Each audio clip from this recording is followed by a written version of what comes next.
Kapolres Takalar yang tercinta. Beliau adalah pemegang tertinggi di wilayah hukum Polres Takalar.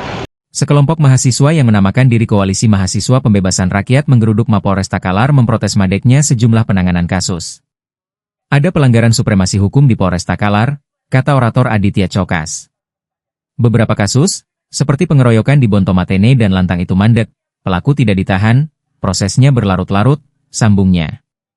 Aditya menambahkan bahwa ini mencederai rasa keadilan bagi korban dan keluarganya. Hari ini kita mempertanyakan kemanusiaan yang adil dan beradab di Polres Takalar, tambah pentolan HMI Takalar. Orator lainnya, Suwardi, mengatakan ada dugaan kong kali kong dalam penanganan kasus. Kasus pengeroyokan yang sudah jelas ada videonya, tapi lambat ditindaki, katanya. Menanggapi, Kasat Reskrim Polres Takalar, AKP Hatta, mengatakan sejumlah perkara yang dituding mandek sementara ditangani. Sudah ditangani yang di Bontomatene. Perkaranya split, saling lapor. Sementara yang kasus di Lantang 1 terduga sudah diamankan. Yang lain masih dikejar, katanya.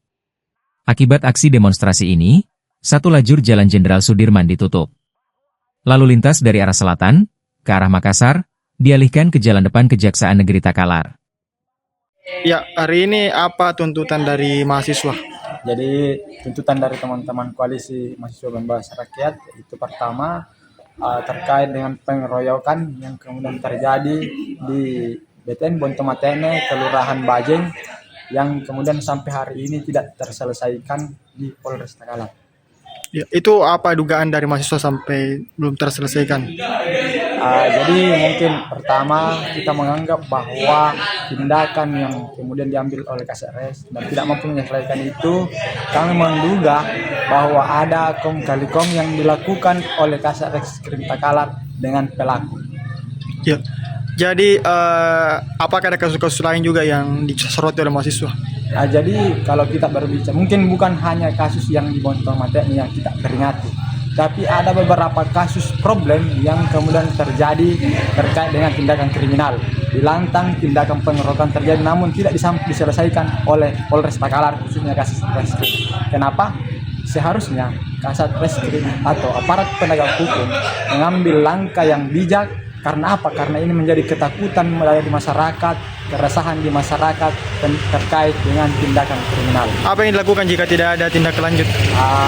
Mungkin dari saya, pertama saya akan melakukan langkah selanjutnya itu aksi unjuk rasa, khususnya di Polda Sulsel untuk melaporkan bahwa Polres Takalar, khususnya Kasat Reskrim Takalar, tidak mampu menyelesaikan tindakan kriminal di Takalar yang meresahkan masyarakat Kabupaten Takalar.